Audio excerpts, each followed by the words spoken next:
बिहार विधानसभा चुनाव के मद्देनजर आज मतगणना है और रुझान भी आने सामने शुरू हो गए हैं। सुबह 10 बजे तक महागठबंधन लीड कर रहा था, लेकिन अब हालात बदल गए हैं। अब एनडीए गठबंधन लीड करने लगा है। जी हां, एनडीए गठबंधन 132 सीटों पर आगे चल रहा है। वहीं महागठबंधन की अगर हम बात करें तो 98 सीटों पर आगे चल रहा है। इसमें सबसे बड़ा आंकड़ों में दिलचस्प मुकाबले में देखने को मिल रहा है। पहले महागठबंधन, फिर एनडीए, फिर अभी फिलहाल एनडीए और पीछे है महागठबंधन।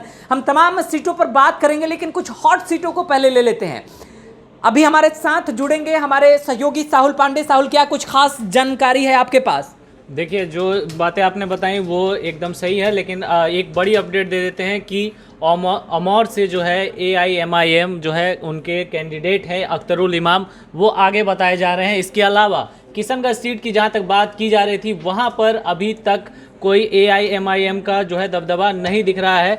हम आपको दिखाना चाहेंगे कि किशनगंज की सीट अगर आप देखेंगे, यहाँ से इजराहुल हुसैन हैं जो कि इंडियन नेशनल कांग्रेस से हैं। 5409 वोट अभी तक इन्हें मिले हैं। वहीं स्वीटी सिंह जो है बीजेपी की जो नेत्री हैं, वो इस सीट से एक बार फिर से आगे दिखाई दे रही हैं। अभी तक उन्हें 9972 वोट मिले हैं। वहीं अगर AIMIM के हम कमरुल होदा की बात कर लें तो मात्र 1826 वोट ही उन्हें मिले हुए हैं। तो ये हाल किशनगंज का है। इसके अलावा कुछ और सीटों पर अगर हम चलते हैं, आपको बता दें कि जहानाबाद की सीट को लेकर के अगर बात करें तो यहाँ पर राष्ट्रीय जनता दल सबसे आगे दिखाई दे रही है। कुमार कृष्ण मोहन जो है यहाँ से RJD के उम्मीदवार हैं और उन्हें 14,000 से ज़्यादा वोट अभी तक मिल चुके हैं। इंदू देवी कश्यप जो कि लोक जनशक्ति पार्टी की तरफ से खड़ी हुई थी, उन्हें मात्र 4,413 वोट है। जबकि जदयू के कृष्णनंदन प्रसाद जो थे, वो नेता भी हैं, कृष्णनंदन प्रसाद वर्मा जो कि मंत्री भी हैं,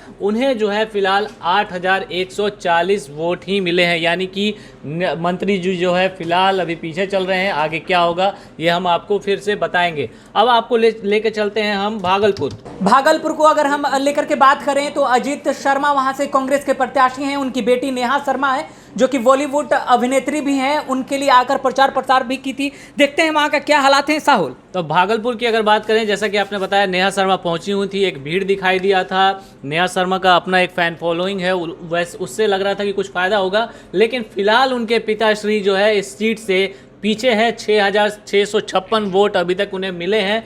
लेकिन उनसे आगे चल रहे हैं भारतीय जनता पार्टी के रोहित पांडे, जिन्हें 8,886 वोट फिलहाल मिले हैं। और हाँ, एक बात और है, ये सीट उन सीटों में से है जहां पर बीजेपी और एलजेपी के बीच फ्रेंडली मुकाबला था और एलजेपी के जो है राजेश वर्मा यहां से खड़े हैं, जिन्हें 2000 के करीब वोट मिले हैं। तो ये जो है टॉप 3 जो है कैंडिडेट है, उनका यहाँ पे हिसाब है। फिलहाल और कोई कैंडिडेट उस हिसाब से यहाँ पर जाता हुआ नहीं दिखाई दे रहा है। इसके अलावा जोकीहाट की सीट पर अगर चले हम, जोकीहाट की सीट इसलिए महत्वपूर्ण है क्योंकि ये डिसाइड करेगा कि जो सीमांचल का इलाका है वहाँ पे तस्लीमुद्दीन परिवार का दबदबा क्या बना रहेगा, क्या बरकरार रहेगा। और अगर बरकरार रहेगा तो तस्लीमुद्दीन जो है उनका वंशज कौन होगा, उनकी सियासी विरासत को कौन संभालेगा। इस सीट को अगर हम देखें तो यहाँ से दोनों भाई जो है आमने सामने हैं। सरफराज आलम RJD से है, वहीं जो है उनके भाई शाहनवाज आलम जो है वो AIMIM के टिकट पर चुनाव लड़ रहे हैं। लेकिन अगर बात करें तो यहाँ से आगे निकल गए हैं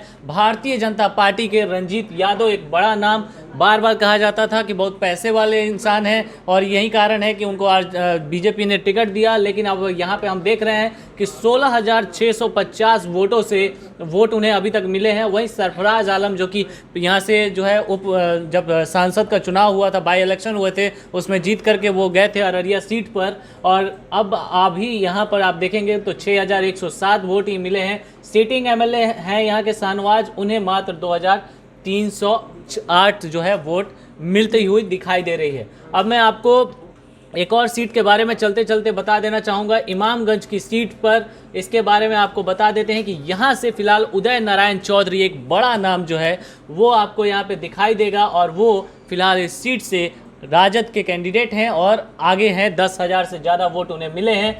वहीं अगर बात कर लें यहाँ से लोक जनशक्ति पार्टी की कुमारी शोभा सिन्हा भी खड़ी थी, 2,000 वोट मिले हैं। जीतन राम मांझी जो कि सुबह में आगे बताए जा रहे थे। बड़ा नाम, इन दो नेताओं के बीच बड़ी टक्कर थी उदय नारायण चौधरी और जीतन राम मांझी के बीच। जीतन राम मांझी को भी 8,432 वोट मिले हैं, लेकिन अभी भी 2,000 वोटों से पीछे हैं वो उदय नारायण चौधरी के। तो ये वो बड़ी सीटें हैं जिनकी जानकारी मैं आपको देना चाहता था। धन्यवाद।